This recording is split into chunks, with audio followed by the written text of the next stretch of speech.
lesquels Son Excellence Miloš Zeman, président de la République tchèque, m'accrédite auprès de votre Excellence en qualité d'ambassadeur extraordinaire et plénipotentiaire, en même temps que j'ai le plaisir de présenter à votre Excellence la lettre de rappel de mon prédécesseur.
Professeur de Alejandro Israel Correa Ortega a également présenté ses lettres de créance au chef de l'État en qualité d'ambassadeur extraordinaire et plénipotentiaire de la République de Venezuela auprès de la République du Niger avec résidence à Cotonou, au Bénin.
de la République, chef de l'État, j'ai l'honneur et le privilège de vous présenter son Excellence, le professeur Alejandro Israel Correa Ortega, en qualité d'ambassadeur extraordinaire et plénipotentiaire de la République de Venezuela auprès de la République du Niger.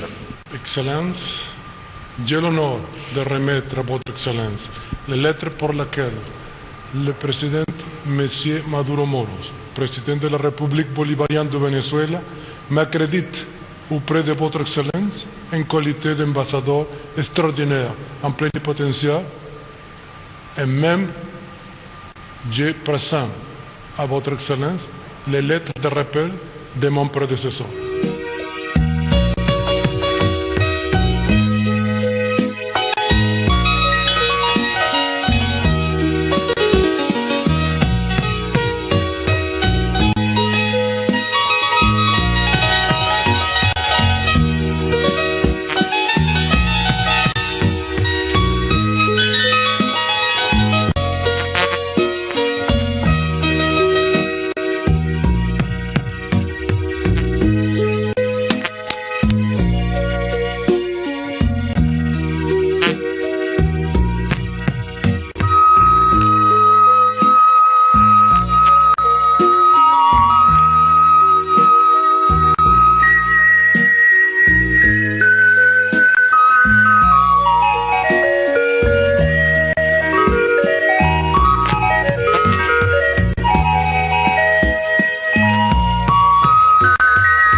Les dernières lettres de créance présentées au président Issoufou Mahamadou étaient celles de Kawamura Hiroshi en qualité d'ambassadeur extraordinaire et plénipotentiaire de la République du Japon auprès de la République du Niger avec résidence à Abidjan en Côte d'Ivoire.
Le privilège de vous présenter son Excellence Monsieur Kawamura Hiroshi en qualité d'ambassadeur extraordinaire et plénipotentiaire du Japon auprès de la République du Niger. Excellence. J'ai l'honneur de remettre à votre Excellence les lettres par lesquelles l'Empire du Japon m'accrédite en tant que l'ambassadeur extraordinaire et plénipotentiaire, en même temps que j'ai le plaisir de présenter à votre Excellence les lettres de l'appel de mon prédécesseur.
Voilà donc pour ce qui est des lettres de créance à la présidence de la République. La deuxième session ordinaire de l'Assemblée nationale au titre de l'année 2014, dite session budgétaire, se poursuit aujourd'hui consécutivement à la vacance du poste constatée par la Cour constitutionnelle. Il a été procédé au remplacement du président du Parlement, c'est désormais Amadou Salifou, par un vote favorable de 111 voix pour, 3 contre et 2 abstentions, qui présidera l'auguste Assemblée nationale de notre pays. Compte rendu Seyni Soumaïla Ibrahim et Issoufou Nomo. L'élection du nouveau président de l'Assemblée après que la Cour constitutionnelle ait constaté la vacance du poste était le deuxième point à l'ordre du jour de la plénière d'aujourd'hui qui devait également se pencher sur une modification du calendrier des travaux. Mais avant, la plénière a procédé à l'examen et à l'adoption du compte-rendu sommaire de la dernière plénière. Ceci étant, 3 candidatures ont été enregistrées pour le poste du président de l'Assemblée, à savoir celle de l'honorable Nana Hawa Ambali du groupe Les Démocrates, celle de Amadou Garba de l'ANDP et enfin celle de Amadou Salifou de l'ARN. Mais finalement, l'honorable Nana Hawa Mbali retira sa candidature prétextant une violation de la Constitution et du règlement intérieur de l'Assemblée par le bureau. En réceptionnant la candidature de l'honorable Amadou Salifou déposée par le biais d'un huissier, toute chose qui devait être faite par le président de son groupe parlementaire. Cette observation était une des raisons du boycott de l'élection au poste du président de l'Assemblée nationale par l'opposition parlementaire. Madame, Monsieur, bonsoir et bienvenue dans cette édition. Le président Faure Gnassingbé a entamé ce lundi une visite d'État de 3 jours au Ghana, un séjour qui promet d'être fructueux vu l'importance des sujets qui seront abordés par les deux dirigeants et les activités au programme. Et voici ce reportage de Kate Noubopor qui a assisté au départ du chef de l'État ce après-midi. La visite d'État et de travail qu'entame le président de la République, Faure Gnassingbé, à Accra ce lundi, vise à consolider les relations entre le Togo et le Ghana et aussi à développer des liens plus étroits entre les deux peuples. Selon le communiqué de la présidence ghanéenne, les deux dirigeants vont s'entretenir ce mardi. Des discussions bilatérales qui vont porter sur le projet conjoint d'adduction d'eau qui alimentera le Ghana et le Togo, l'énergie, la sécurité et la santé.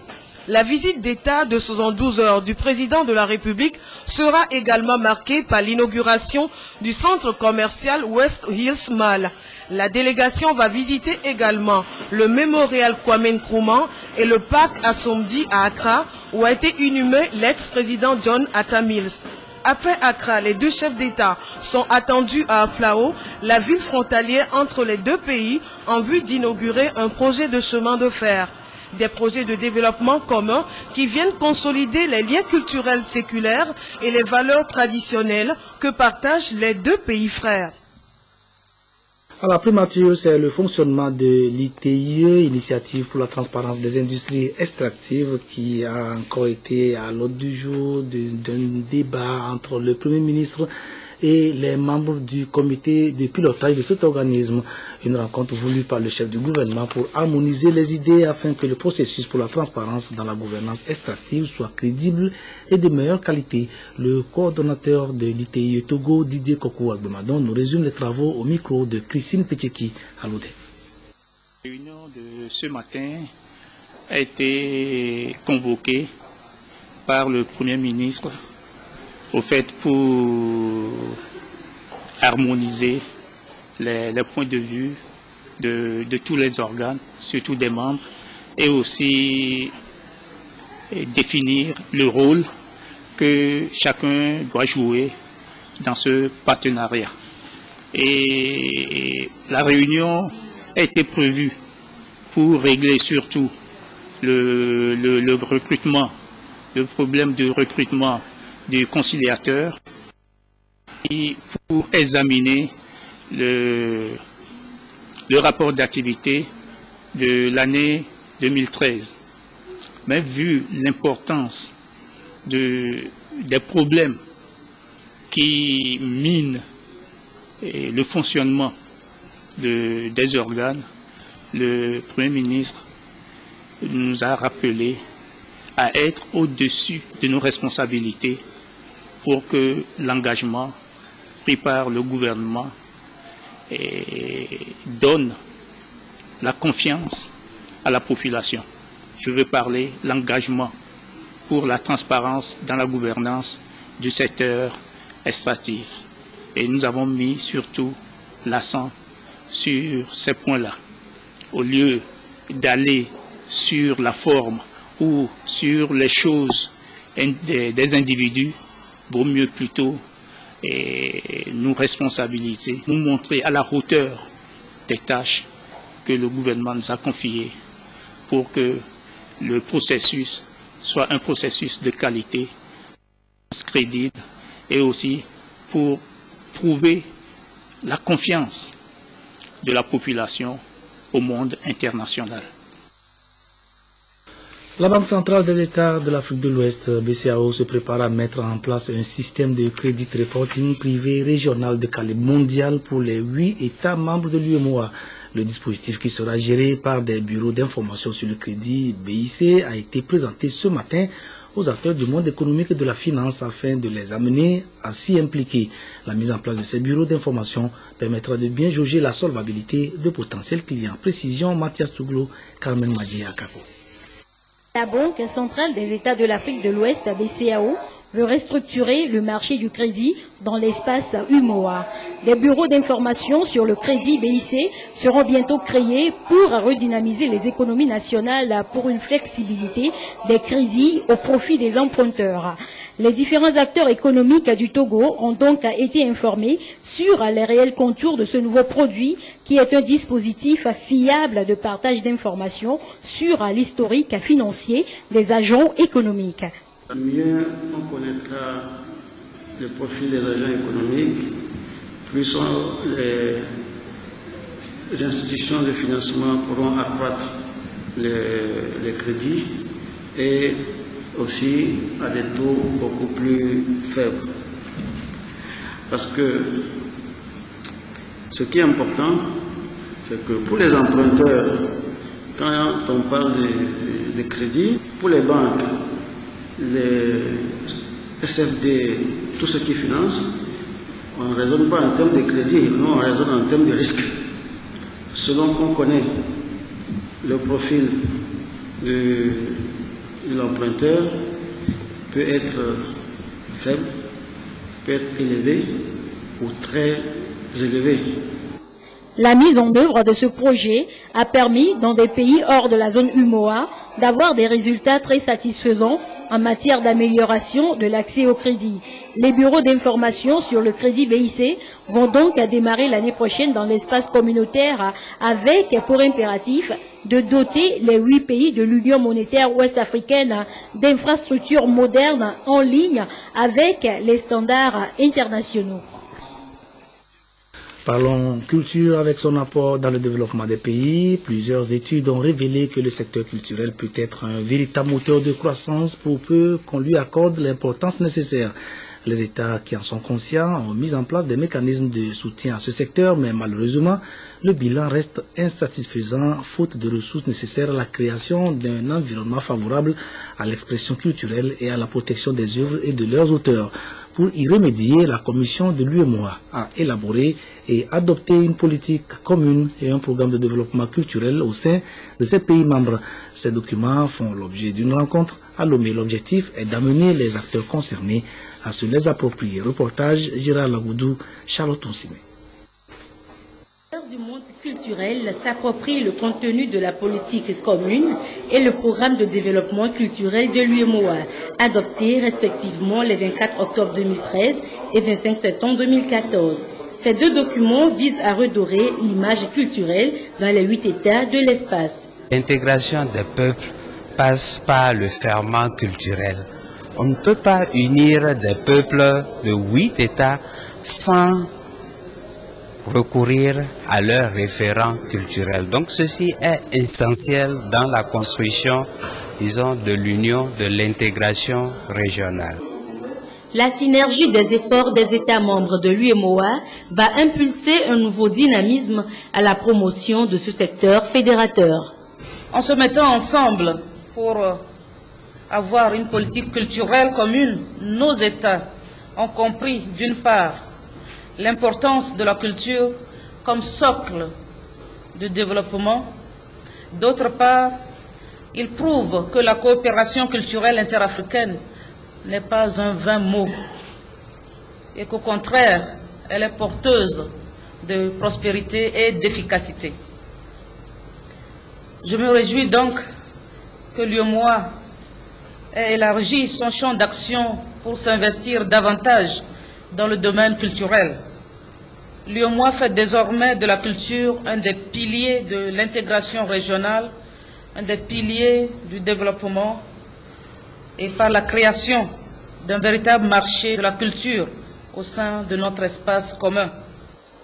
Un annuaire sous-régional des statistiques culturelles est aussi en train de voir le jour. Tous ces acquis permettront à la commission de l'UEMOA d'atteindre son objectif, celui de diversifier l'économie sous-régionale et de favoriser le rayonnement de l'UEMOA à travers la création des conditions optimales de développement culturel dans une perspective de développement durable et de consolidation de la dynamique communautaire. Interrogeons-nous à présent sur l'impact que cette politique commune de promotion du secteur de la culture adoptée par l'UEMOA peut avoir sur les économies de ces pays membres, étant entendu que le dit secteur occupe, d'après les statistiques, la 4e place dans l'effort économique des pays en voie de développement. C'est Gérald Lagoudou et Keknopo qui s'intéressent à la question. Les acteurs, biens et produits culturels, la formation des différents opérateurs exerçant dans ce secteur, l'investissement dans la culture et bien d'autres atouts liés au monde culturel sont désormais chose facile grâce à la politique commune et au programme de développement culturel de l'UEMOA. Nous avons défini 4 axes. Le premier concerne le marché régional des biens et services culturels. Le second axe est relatif à la professionnalisation des métiers de la culture. Vous constaterez que lorsque vous posez la question à nos artistes, à nos différents acteurs, ils sont capables de vous dire « je suis moi-même producteur, distributeur et tout à la fois ». Il faut que chacun fasse son petit métier. Le troisième axe concerne la question de financement et comment faciliter l'accès au financement à nos différents acteurs culturels. Et le dernier axe constitue la visibilité, comment est-ce que nous pourrons nous prendre pour faire assurer une meilleure visibilité de nos expressions culturelles. Promue de façon optimale, la culture constitue un facteur de développement selon les spécialistes. Si nous décidons par exemple de lutter contre de mener une lutte contre le piratage des œuvres, eh bien c'est une action à entreprendre au niveau de tout notre espace. Donc dans ce document, vous avez des actions qui sont définies et qui seront conduites dans les différents États membres au même moment. Au Togo, des efforts sont faits et se poursuivent en ce qui concerne la promotion de ce secteur. L'on peut citer l'adoption en 2011 d'une politique nationale de la culture et la mise en place du fonds d'aide à la culture. Ce fonds opérationnel depuis 2013 permet de mieux soutenir et encourager les initiatives artistiques et culturelles, accompagner l'éclosion de talents et œuvrer à l'avènement de véritables entreprises culturelles. Après une première tentative ratée du renouvellement de son instance dirigeante, le Conseil national de la jeunesse est en train de relancer le processus. Son bureau exécutif sortant a élaboré pour cela de nouvelles règles pour la gestion des élections dont les dispositions sont portées à la connaissance des associations habilitées à faire valoir leur droit de vote. Une rencontre a eu lieu dans ce cadre ce lundi à Lomé. Voyons le reportage de Dodo Haré et Medina Bacha Salami. Le bureau du Conseil national de la jeunesse se prépare à faire peau neuve. La nouvelle direction devant être élue par les bureaux régionaux de l'institution, ceux-ci devront être renouvelés durant la période du 27 novembre au 12 décembre prochain. Afin que les différents scrutins se déroulent dans la sérénité et sans contestation, le bureau exécutif a tenu à informer les leaders des associations membres des nouvelles dispositions contenues dans le code électoral. Il s'agira pour ceux qui vont participer à ce processus électoral de respecter les critères d'âge qui sont de 18 à 32 ans pour être éligibles, d'appartenir à une organisation de jeunes, pour être président particulièrement, d'avoir le minimum qualifié de 21 ans pour pouvoir briguer au poste de président et d'avoir une expérience en termes de responsabilité dans son organisation de base.